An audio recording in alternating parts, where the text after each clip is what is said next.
What is going on, my friends? Happy Monday, happy Learning Board Monday. I don't know what's going on with my phone. I'm sorry. I usually have it horizontal, but for some reason it's not allowing me to do that, and you guys would have to watch me like this. So here we are on the vertical. I talk about glycemic index quite often. I am a strong believer that if you follow a low glycemic meal plan throughout life, it can not only help with your weight loss journey, but it can help prevent you from developing type 2 diabetes and a world of other issues, okay? So for anyone that is watching on the replay, drop a replay in the comments. If you find my information valuable and you want to help me out, you could do me a huge favor. Click the share button and share the knowledge with all of your friends and family, because at the end of the day, sharing is caring, my friends. So I would greatly appreciate it. Now, if any of you have been following a gluten-free diet, whether you're on a diet or not, but a gluten-free lifestyle, whether you have celiac or you just feel like you get a little bloated, a little crampy when you consume breads and things with gluten, and you're really struggling for weight loss, drop a 1 in the comments.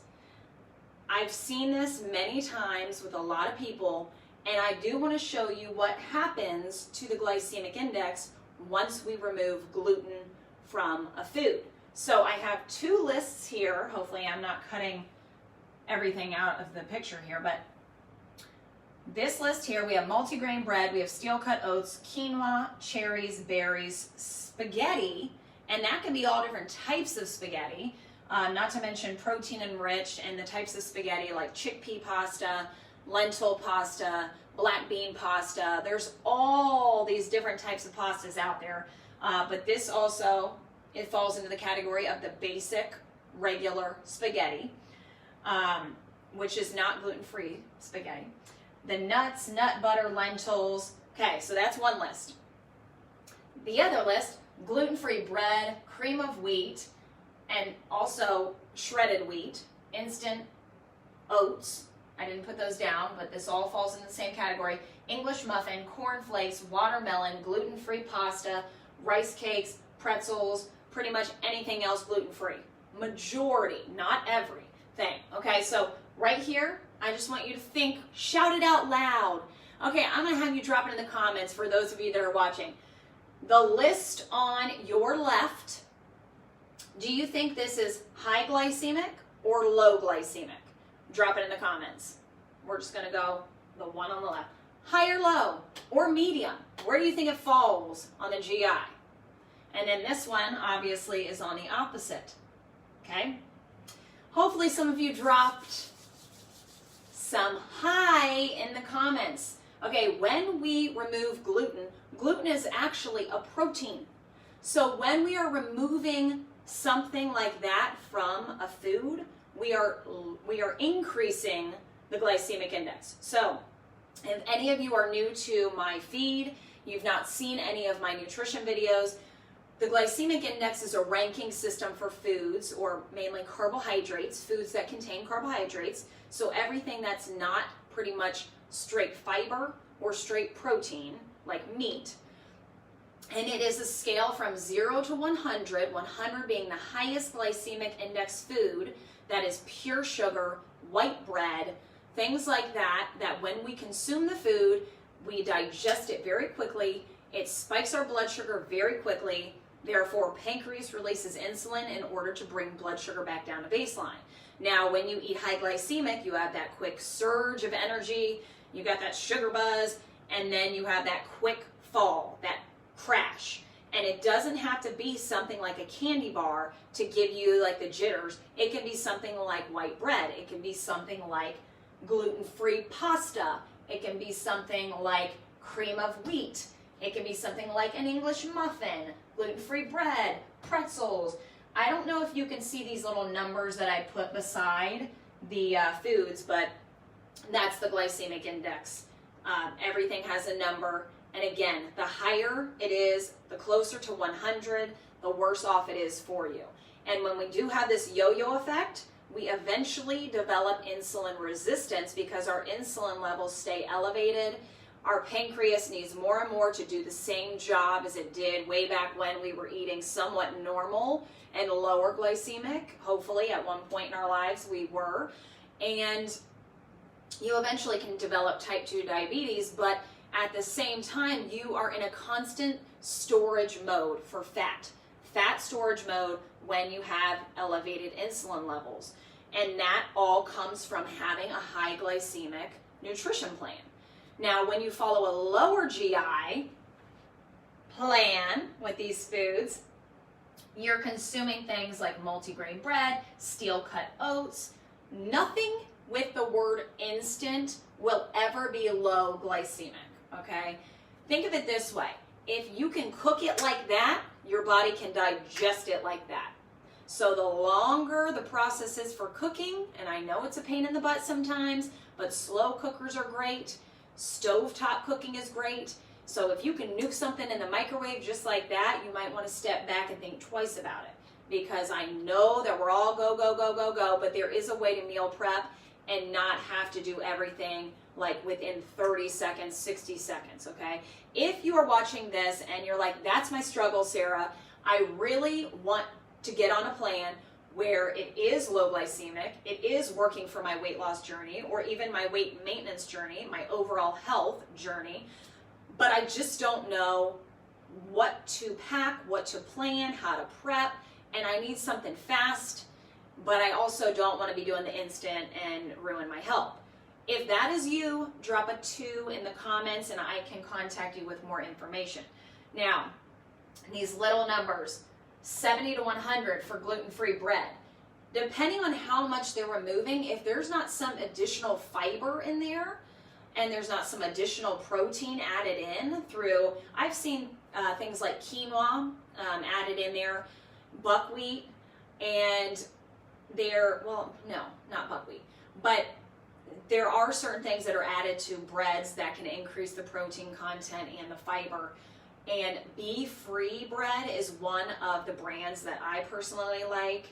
And some people that do follow a gluten-free majority diet can get away with Ezekiel bread and also the Dave's Killer bread. Now, it's not gluten-free, but I know a lot of people that don't have like the best tolerance of gluten still can get away with that, and they don't have the belly aches and the bloating and all that business that comes along with gluten typically. Not to say everyone can, but again, cream of wheat, instant oats, just say no to that packet. Just say no. Buy the bag or the container and cook it. And I know, again, if you don't have a lot of time, then do overnight oats. You guys, it's so easy. Do it right before bed, and then in the morning it's ready. Or if you're an intermittent faster, then whenever, it'll be ready in the afternoon, whenever you want. But 70 to 100 on the glycemic index. English muffin, 77. Not to say all English muffins are at a 77, but again, if you find one that has additional protein and you have the multigrain and all the quality ingredients, then it would be a lot lower. But typically you don't find that. Corn flakes, Cheerios, rice cakes, 78, pretzels, 81. I mean, you're almost to 100. And a lot of people think, oh, rice cakes, it's a healthy snack. And, marketing does a damn good job trying to convince us of that. And yes, it's all relative. It is all relative. But all I'm saying is that I like to show you facts. I like to show you numbers just to open your eyes to certain things. And there are tons of snacks out there that are lower glycemic, that have added protein and added fiber. Whereas things like this, it's digested that quickly, blood sugar spikes very quickly. And you might wonder, like, oh my gosh, all I had were rice cakes or pretzels. Why do I feel like so lethargic? If you feel that way and you feel like, oh my gosh, I don't know why I'm feeling so tired all the time, you probably want to look at what you're eating. And a lot of times people don't realize it because they're not consuming straight sugary foods necessarily. And they're not even consuming a lot of food, but they're consuming very high glycemic food. I mean, I see it all the time. Women will say, like, I only eat like 600, 700 calories. and I eat healthy. It's like low fat, and it's all, you know, but it's stuff like this. Like they're snacking on watermelon and pineapple and very, you know, lower calorie foods, but their blood sugar, it's doing a number on their blood sugar and their insulin at the end of the day. So I'm gonna write this up here. I'm gonna write this is high. So if you guys want to take a screenshot of this, I will let you do that. And okay, so with these numbers, quinoa 38, cherries and berries are the best fruits you can have. Grapefruit's great as well, 22. Again, people think spaghetti is terrible, it's bad. Potatoes, bread, rice, things like that are so much worse, so much higher glycemic than just spaghetti. Nuts, lentils, everyone thinks like beans and lentils are so high in carbs.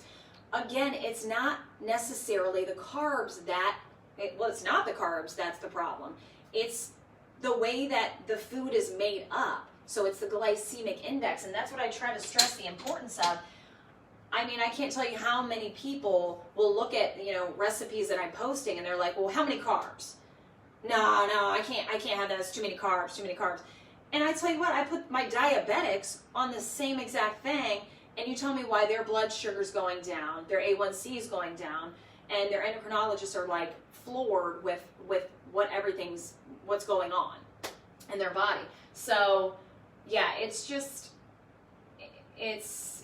an eye-opening experience to look at the different foods and to see where it ranks on the glycemic index, because it's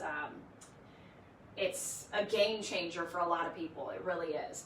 So the one thing I want to tell you, I mean, it stinks having to be gluten-free. I'm majority gluten-free. It doesn't stink, but it stinks for the fact that the glycemic index is going to be higher. Yes, but we want to find a way to combat that and to make the overall meal lower glycemic. And you can do that. So if you're craving your gluten-free bread or your gluten-free pasta and you know you're going to have it, how do we make it so we can eat that, but our blood sugar isn't going to spike as quickly? We're going to eat it with additional fiber and protein. Okay, so I tell my clients, if you really are craving a high glycemic food, I want you to start eating protein first. So start eating a protein. If you're at a restaurant and you love their pretzel bread, and if you love some pretzel bread, let me know in the comments, because that is hard to pass up. Especially with that, like, it's warm with the melted butter. I am a butter fanatic, and yeah, it's tough. But typically when I go to a restaurant, I'll ask for no bread. But if you're really craving it and you really want it, ask your server to hold off until you start eating your meal. Order something like a protein and a vegetable. Start eating the protein and the veggies. Get some fiber, get some protein. Your body is so busy digesting that food that when you toss in the high glycemic food, your body's not going to recognize it nearly the same as if you would just eat the high glycemic food alone.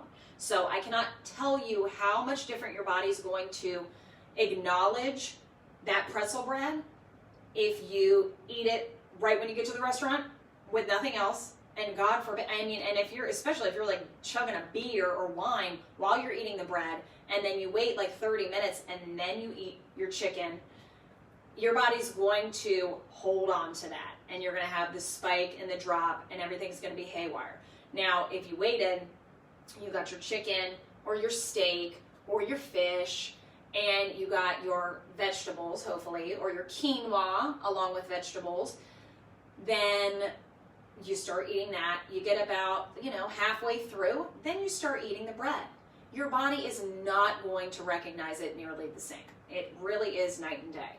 So hopefully this helped you a little bit. And also to people that think that lentils and beans are a no-no because they're too high in carbs. At the end of the day, folks, and the more I watch these videos, sometimes I'll watch a few minutes on the replay, I'm like, how many times do I say at the end of the day? I mean, that just must be my saying.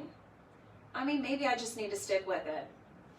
Just claim it as my own. At the end of the day, folks, lentils and beans, not so bad, not so bad. So I also try to tell people that if they can replace their pasta, their rice, things like that with chickpea pasta, black bean pasta, there's edamame pasta, there's lentil pasta. So good, so high fiber, so high protein. Again, that's why the glycemic index is so low, because fiber, protein. The carbs are not recognized the same. It's not like you're eating something that only has 4 or 5 grams of protein and 2 grams of fiber. There's like 24 grams of protein per serving when you're having those types of spaghetti, whereas that's not even close to it if you're having regular. But again, regular spaghetti is not nearly as bad as some of these other things. White rice, white potatoes, white bread, obviously. And, it's interesting too. You can taste when a food is high glycemic. You can take a piece of Wonder Bread, literally just take it in your hand and squish it, and it almost like dissolves in your hand. It's like that, easy peasy. If you get this like really like hearty, multi-grain bread, there's no way. I mean, you're not going to be able to even attempt that. And a lot of times, a good indicator of a good bread, it's going to be in the freezer section. I think the majority of the breads that I get are frozen. Like I said, Ezekiel, Dave's Killer Bread is not frozen, but that's a decent option. And the Be Free is the best I've seen. Be Free brand. So, all right, you guys, I hope this was beneficial to you. I am going to stop at that. If you have any questions, let me know. Again, if any of you are looking to up your nutrition and your exercise, then let me know. And I believe I asked you to drop a 2 in the comments. So if you're hopping on, drop a 2 in the comments if you are interested in working with me and stepping up your game. And tune in tomorrow night because we have a little treat for you. We're going to have a little interview style Facebook Live going on tomorrow night at 8 p.m. So make sure you tune in. And that's all I have for you today, folks. So I hope you enjoy your evening. Snapshot it just to remind yourself to stay low glycemic, okay? Have a good one.